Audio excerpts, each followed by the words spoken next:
I think one of the best ways to learn about through hiking is looking at why people have quit through hikes. If you would like to be successful, then surely you would want to avoid the mistakes that they've made. Oftentimes, people aren't so willing to share why they've quit, the true reasons behind it, or maybe they don't even fully know themselves yet.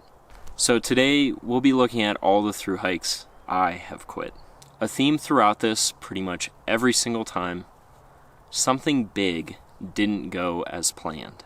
And you will have to be incredibly resilient and incredibly determined to go the entire distance. People that are successful aren't lucky, per se. Everyone goes through the exact same hard times and hardships. It's those that are able to push through those times that actually make it all the way. So let's look at some trails, some hard times, and I'll ask myself what I could have done differently, and we will see what we can learn from this. 2012, the Appalachian Trail. I had so much going against me with this one. It was my first attempt at a through hike. I had only ever gone on just a small handful of overnight hikes prior to this.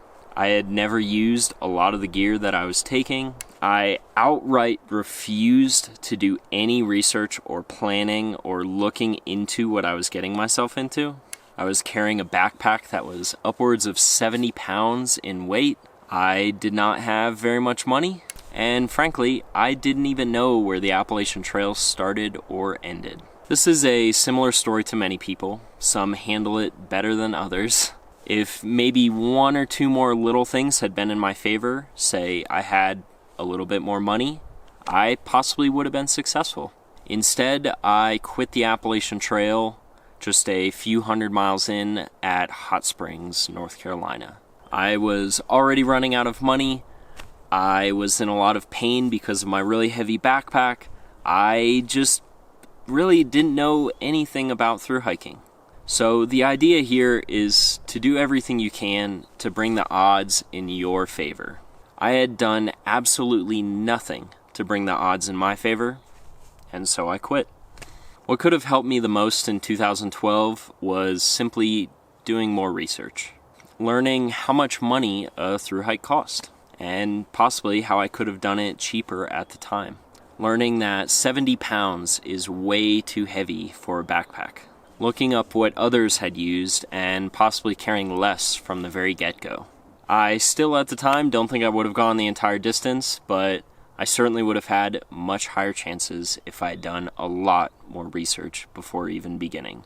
2016, the Eastern Continental Trail.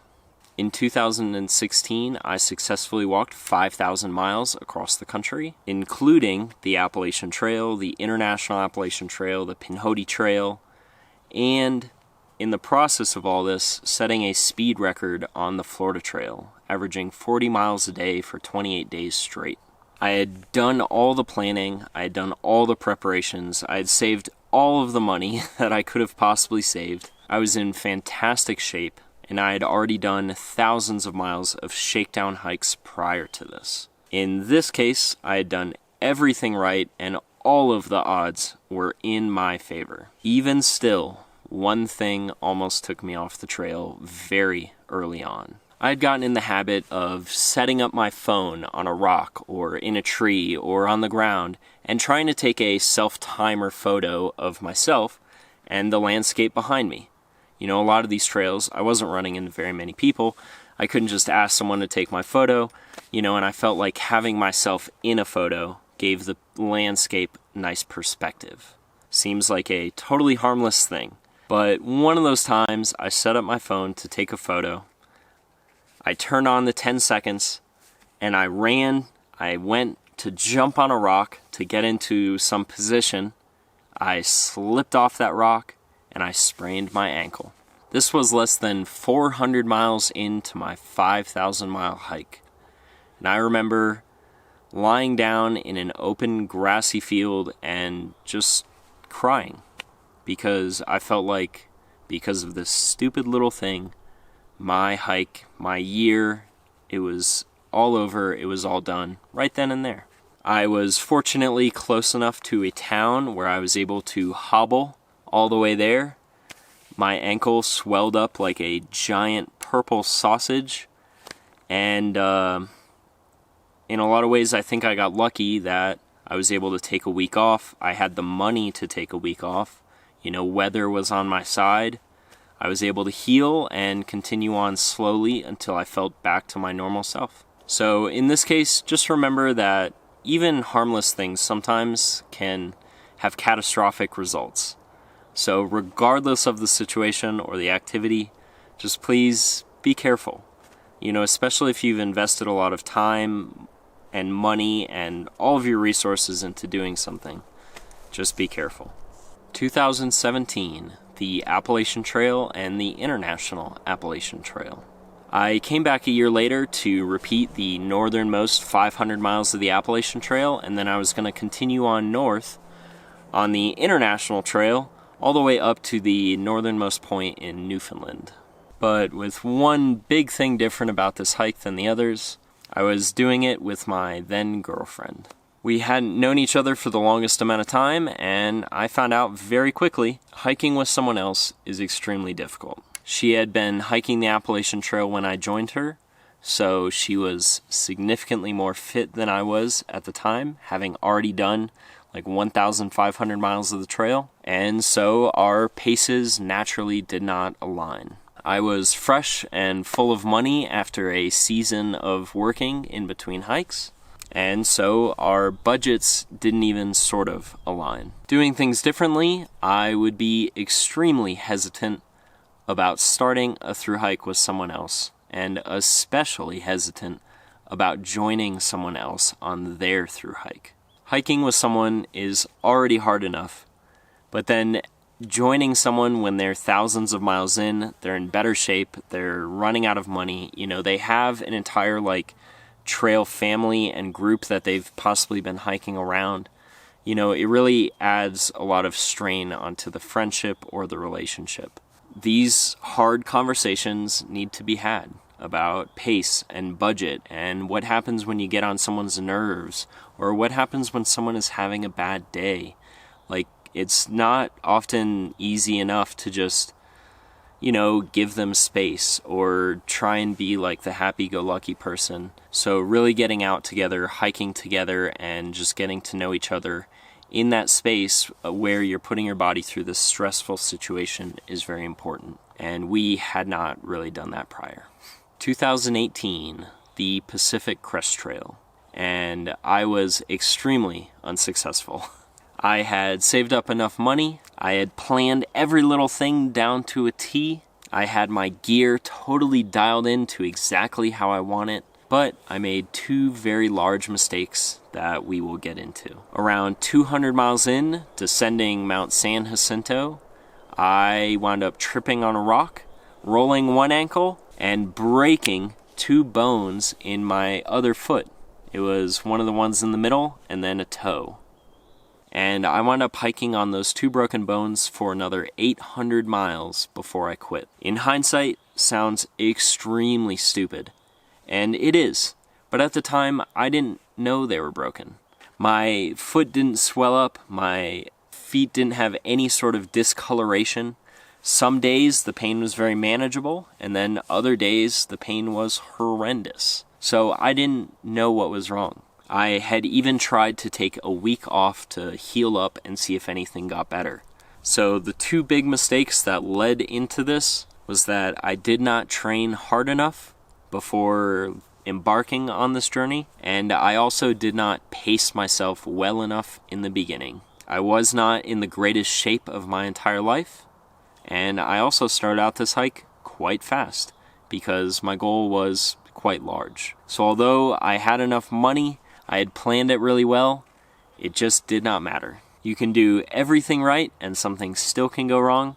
You could do everything wrong and a lot can still go right. I was pushing my body too hard, too early, and I definitely paid for it. Had I trained harder before leaving, this possibly wouldn't have been a problem. Even still, the wise thing to do is take it slow early on and then slowly ramp up your miles as you go. I certainly wish I had done that because after the fact, I was not the happiest person for a little while. coming home and having to rehab a broken foot after not being successful at something I dreamed about for the past 2 to 3 years.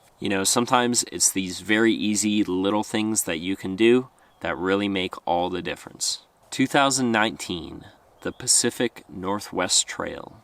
This is another instance where I was joining friends about halfway into their hike. Although I remembered the problem of the past with doing something similar to this, I was a lot more aware of the potential problems and how we could possibly deal with those out on trail together. And just as well, they were very aware of those same problems. This time, however, on our second day together, we got separated and we didn't see each other for probably the next 2 to 3 weeks. At the time, I was kind of depressed about it, or sad, or in little ways even angry that I think with less experience in this situation, I possibly would have quit. And I certainly thought about it, just to maybe go off and do something else on my own. But I realized one very important thing. They were out there having fun, and I was out there having fun. And although we weren't together for every second, we were both out there really enjoying ourselves, and it made me really happy to just know that they were ahead of me somewhere, really loving it, and that it was okay if I was back here, also loving it. So instead of quitting, I did eventually catch back up to them, and we finished our hike together, and it was a wonderful experience. It was wonderful to both have that alone time myself, but then also to share the end with them. So things worked out, and I really cherished that trip. I had learned from my previous mistakes and my previous experiences, and before I even left on that, we had talked about our budgets, we had talked about our pace, we had talked about what would happen if we got split up. And exactly what we talked about is eventually what had happened, that it didn't matter. We were both going to be just out there enjoying it. 2019. The UINTA HIGHLINE Trail. Just a small 100-mile trail in Utah across the UINTA mountain range, and just a bunch of little small mistakes here. But mistakes that could have been a lot worse. While on this hike, I was bombarded with some really crazy weather. Pretty much the entire trail is above 10,000 feet. A lot of it is just alpine zone where there are no other trees, and here I was facing just thunderstorms rolling in, heavy rain at times. It would come and go really quickly, but it was definitely present, and it was definitely on my mind every single day while I was out there. Even towards the end of this hike, it actually started snowing, and I got into a really bad position of being very cold and very wet. So there was that, and there was also the fact that I forgot to download the maps for my GPS app. So although I had the GPS track on my cell phone for the trail, and I could see where I was roughly in relation to that GPS track, there was no map. It was just blank white. So pretty much I was just totally walking blind. I had a great time, and my past experiences allowed me to still remain safe and successful in these situations. But, as I said, these little mistakes could have been very, very serious very quickly. So what I could have done better here was a little bit more research, a little bit more planning, a little bit more looking into the weather. Although I was successful, I still feel like I could have done a lot better. And I should know better. I think in a lot of ways, because it was just a 100-mile trail, I didn't do the research that I probably should have done. 2020. So this all brings us to now. I did get to hike the 1,100-mile Florida Trail with my girlfriend this year, and I am very happy that we got to do that together and have a very successful trip together. I feel like all these past lessons, past mistakes, past failures have led up to that successful hike with her. Sometimes I feel like the best way to learn is to make mistakes. When things go wrong, it's okay to dwell on them, it's okay to be depressed about them, but I also think it is the perfect time to learn from them. What went wrong? What could I have done better? What could you have done better? How can we have a more fun time, a more comfortable time, a more successful time the next time we try? I've certainly been really depressed and down about some of these failures in the past, but I do think it's important to try and get past that, to get back up and to try again. Ask myself what I can do better and come back stronger. And that kind of brings me to my last trail here. 2010 to 2020, the Ocean to Lake Hiking Trail. It's a 63-mile trail near where I grew up, and I've hiked thousands upon thousands of miles on it. I've walked the trail from end to end more than 20 times, but I've also quit that trail more times than I've actually completed it. It was always great to get out on that shorter hike, something that was going to take me between 1.5 days to 6 days, depending on how I want to do it, and to see where I break down, to see what bothers me, what works, what I love, and what I don't. I've quit because I was bored. I've quit because I got injured. I've quit because I chose to hike way out of season in the blistering heat. I've quit because I chose to hike when the trail hadn't been maintained for months and months on end, and everything was far too overgrown to actually proceed. I quit one time because an alligator was looking at me funny. That's true. Another time I was actually charged at by an alligator. I didn't quit then, but I think that was because I was too far in to stop. In general, I've quit because the conditions were just simply bad. The trail was flooded, or, as I mentioned, overgrown, or I was hiking out of season. Or maybe the trail was too dry and I couldn't find any water.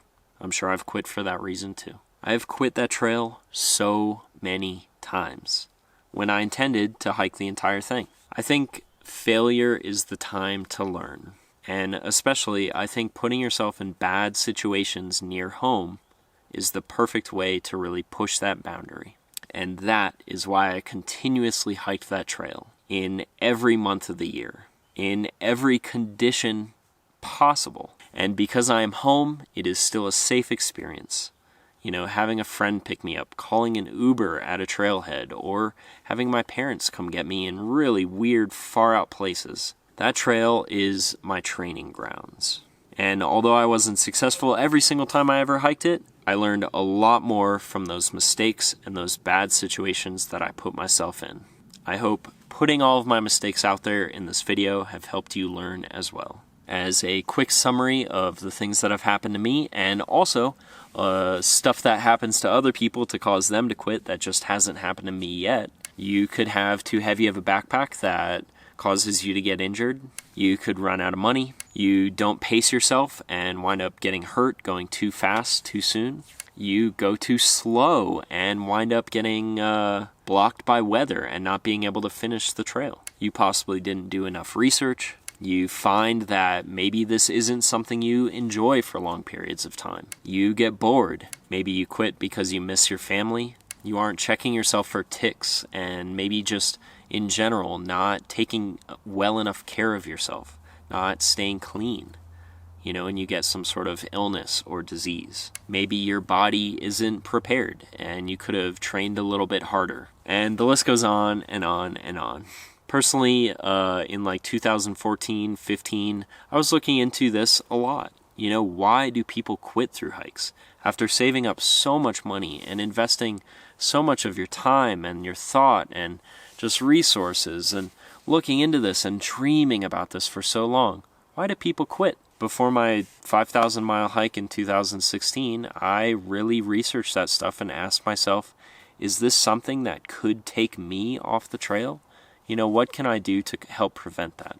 And that's kind of what I'm going to be asking of you, to look into this stuff. Try not to get too bogged down by doing every last little tiny thing that you could do, but rather just try and keep this stuff in mind. Nobody is perfect. I am obviously not perfect, but even slightly considering this stuff before you leave is going to put you in a lot better of a position. In the end, I hope we can all just get out there and have a good time, whether we are successful or not. So that's it for today in the How to Thru Hike series. Don't forget to like this video and subscribe to this channel if you would like to see more videos like this. So thank you guys so much for watching. As always, I really appreciate it, and I hope this video has been helpful.